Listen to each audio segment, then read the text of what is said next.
Hey everybody, we're back with more movie block decks for Lord of the Rings TCG. Eric, thanks again for joining me, and we're going to talk Shire today. So this is going to be kind of a fun one, and once again we have some blinged out decks, so I always love to see that. Eric, do you want to take us through the 3 decks, and the deck lists are going to be in the video description, just hit that little more info button, like, subscribe, all that good stuff, but let's get into the decks here. Yeah, thanks, Matt. Happy to be on the show again. Today we've got the Shire culture, which, if anything, is kind of unique among some of the other cultures. I would say in that it's certainly not a power culture, but it's it has its tricks. So if you like kind of decks that have engines to it or gimmicky mechanics, that sort of thing, Shire is going to be good for you because it's certainly not going to be you're not going to be winning a lot of skirmishes, but you're going to be staying alive. Is kind of the idea behind it. So, and sometimes, with choke and obviously with smaller companions. So I'll walk you through these. So what I've got over here is 3 different decks that are all, Shire based. The first one is definitely like the most All-Shire, straight hobbits. So this here is what you'll commonly hear sometimes called hospital, which basically is like you're just going to take a bunch of wounds and you're going to heal a bunch of wounds, and you're just, like I said, you're not going to win skirmishes, but you're going to survive, and you're going to keep trucking through, and you're going to typically choke pretty well. So kind of the format here, like I said, this deck is all hobbits. So you're starting out with Frodo with the water ring, just for some extra vitality on that. And then your supporting cast is Merry and Pippin, the typical 2 you see from Fellowship. In particular, obviously, Merry, friend to Sam, is a very solid all-around companion. And then we're doing, I said it's all hobbits, but we got a Dauntless Hunter in here. I lied. So basically, the idea here is, of course, Dauntless Hunter is going to choke and make your opponent's shadow conditions and shadow events cost more. I think most people, especially if you played Towers block, you definitely know this card. But obviously the combo there is you start with your 2 unbound hobbits. So shadow events and shadow conditions start at +2 because of these guys. So there's your starting Fellowship is Legolas and those 2 hobbits and Frodo.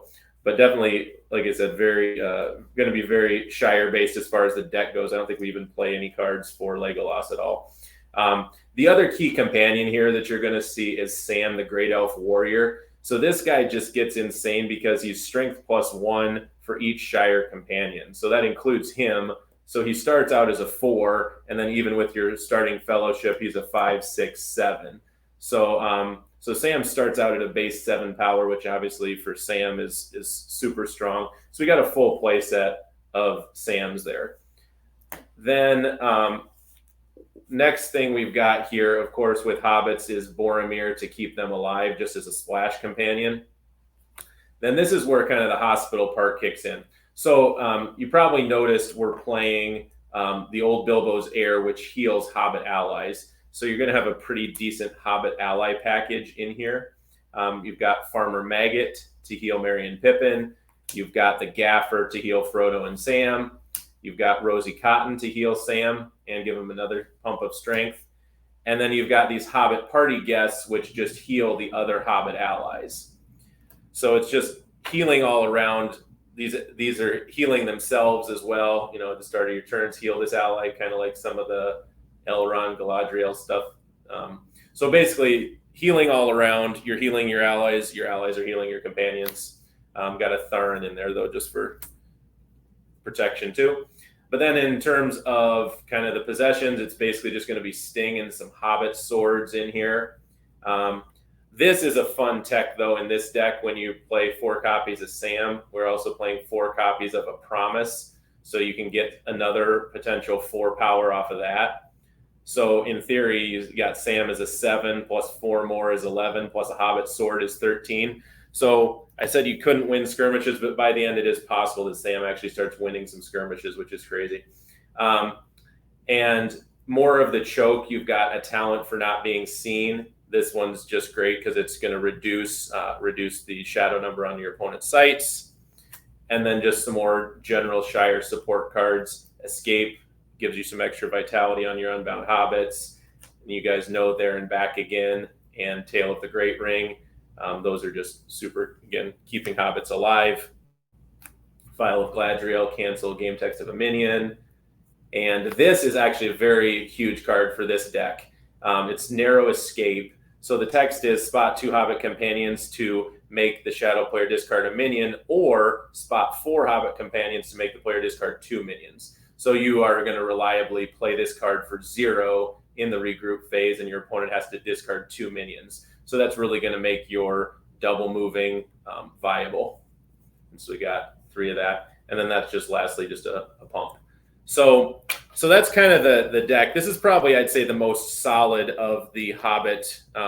Believe it or not, probably the least gimmicky one. It basically is, the idea is just choking and healing is pretty much the theme of this deck. And then, pumping up your Super Sam with all those. It's fun to think of how more gimmicky these are going to get. If that's the least gimmicky one, I feel like there's a little bit of gimmick to it, right? So let's see what else we have in store here. Yeah, like I said, that's the Shire culture for you, though. But it is fun to play, especially if you like that thing. Do you want to just move your hands down a little bit just so we get a little bit better? Yeah, there we go. Perfect.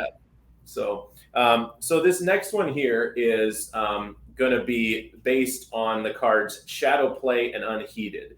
And so for people not familiar with that combo, let me just kind of cover that for you to start, because I think that's the easiest way to describe this deck. So there's a card called Shadowplay, which basically says when the opponent plays a minion, you can exert a Hobbit to exert the minion.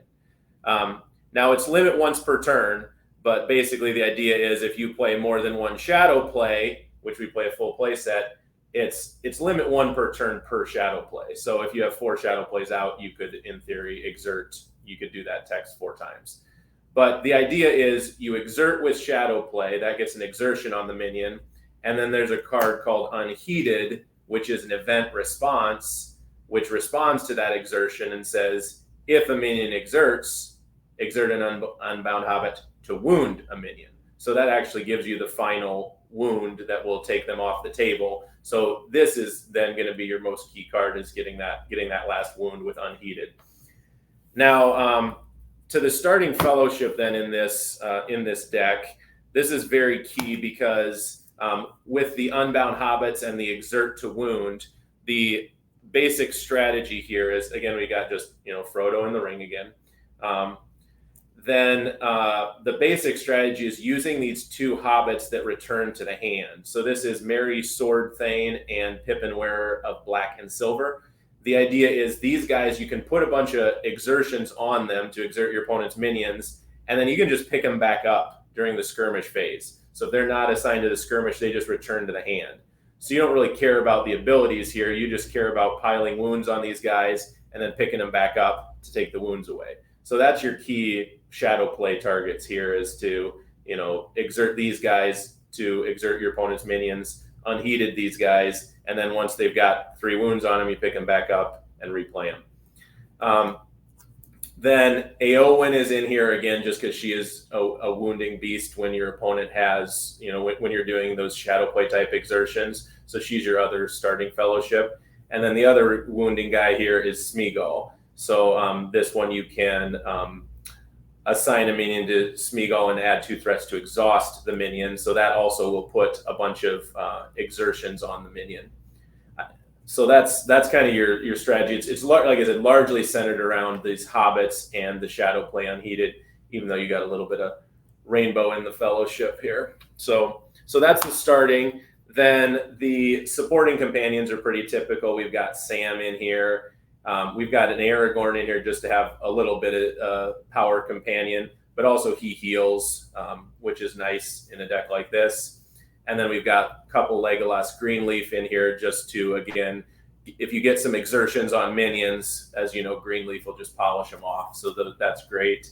And then Radagast is pretty common for the double move. So this is then just some of the support cards. Brigos for your Éowyn's sword, Aragorn's sword, Citadel. So the commonality of all these things, again, is just exertions and wounding. So that's what we're doing here.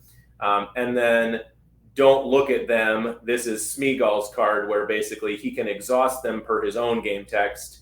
And then per this condition, don't look at them. You can discard 3 cards from hand to wound. So he can polish off the biggest minion every single time on his own, just with this one card, which is obviously repeatable since it's a condition. So that's pretty strong. We got a few of those in there. But like I said, back to the main interaction of the deck is this Shadowplay Unheeded. So Shadowplay is the condition that sits on the table that allows the exertions. And then Unheeded is the event that responds to any type of exertion with allowing you to wound a minion. So that's the key of the deck there. And then in terms of making that work, this won't get into this too deeply, but the ruling on this birthday present card is it talks about you can add a burden to choose 2 Shire events from your discard pile with different card titles. But basically the idea behind this is how the ruling works is if you only have one event, in this case, Unheeded, your opponent has to give you Unheeded every time.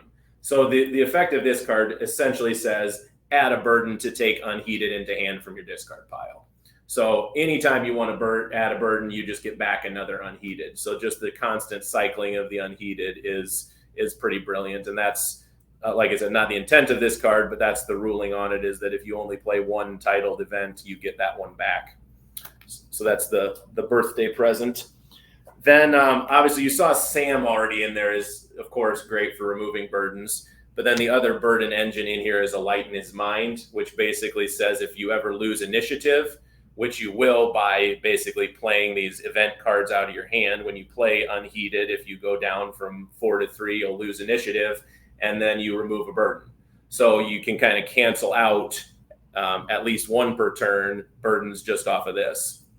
So a little bit of gimmicky burden removal. And then we've got just, again, a couple Cliffs of Emyn Muil, which is basically replicating Unheeded, except as a condition. It's just discard this condition to wound a minion a Hobbit is skirmishing. So more repeated wounding effects. So yeah, like I said, got a few Rainbow Companions in there, but the entirety of the support of the deck is all going to be Shire based there. So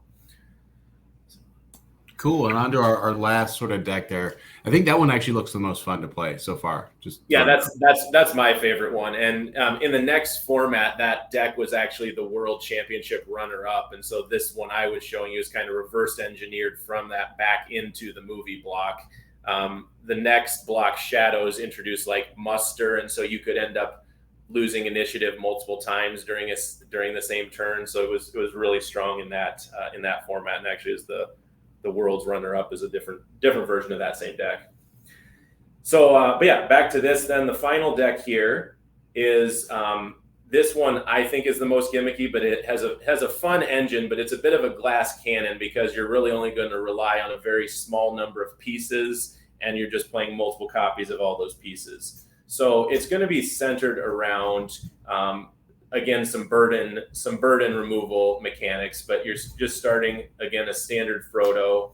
Boromir is going to be really key for this deck, one of your only couple companions. So this is going to be based on Boromir and Merry, which are your starting fellowships. So you got Boromir, Merry, Smeagol. This is basically all you're ever going to play is these 4 guys. And so it looks obviously like you don't got much going on there, but it's, like I said, the support cards is where you're going to be making it up. So Sting is going to be essential, again, just because you're playing so few companions. And this is the Baggins Heirloom, which actually can pump that Smeagol if you need to actually keep him alive from being overwhelmed. So again, this deck's just playing excessive copies of cards that you wouldn't normally play in these quantities. We got 3 Stings and 1 Hobbit Sword. And then this is part of what you'll see later on in the deck, which is a burden removal engine. This is just discard this possession to remove a burden and heal Frodo. So this has healing and burden removal in one card. And you'll notice too here we're playing the Reluctant Adventurer to make the cost on this more palatable, reduce it by 1. So got a couple of those. Escape for Merry just to increase his vitality. Blade of Gondor for Boromir. And then this is the same engine we were just talking about in the last one with this Smeagol always helps using the Don't Look at Them. So he exhausts them per his own text, and then this deals the final wound. And that's just great because you can take out any minion, whether it's Castamere, Witch King, anyone, Smeagol, just take him down. Then this one has even more gimmicky to it because it's running Don't Follow the Lights. So this says if Smeagol wins a skirmish, add a burden to discard a minion. So if you have one of these in your hand, this is just an event, but if you have one of these in your hand, Smeagol's taking out the top 2 minions because he's beating one of them in the skirmish. Then when he wins that skirmish, you play this and then take out the next minion. So you got a play set of those. Same tech you saw before with canceling a minion's game text with the Phial of Galadriel. This is the true engine here, though, and I believe this ended up getting banned in subsequent formats, is the Shire Countryside. So this says each time you remove a burden, except by a Hobbit's game text. So if you use Sam, it doesn't count, basically. But any other time you remove a burden, you heal a companion. So basically what this does is any effect you have which says remove a burden becomes remove a burden and remove a wound. And then you've got a full play set of these. So if you have 2 of these down and you remove a burden, you heal 2 wounds. So this amount of healing in this deck is going to be absolutely insane. And you're basically using the burden removal engines to also be healing engines with Shire Countryside. And then this is just one of your standard burden removal engines, which is just exert a character to remove a burden. And that's just, again, just an event that you can play. So you'll remove the burden, but then you'll more than heal yourself back for it if you've got multiple Shire Countrysides down. And then same burden removal gimmick you saw with when you lose initiative, you can remove a burden with Light in His Mind, which again, when you remove a burden, you'll also get to heal for however many Shire Countrysides you have down. And that's pretty much it. So it's, like I said, it doesn't look like much, but like I said, as long as you keep your companions safe, you are going to be just removing an insane amount of wounds. You barely give away any Twilight because you never play any cards that cost anything, and you never play any companions. And if you're getting in a situation where Smeagol himself is taking down your 2 biggest minions that get thrown against you, this can be an incredibly annoying deck to play against. So yeah, this isn't going to let your opponent play traditional Lord of the Rings. So if you're up for a weird gimmicky deck, this is definitely the one on the farthest end of that.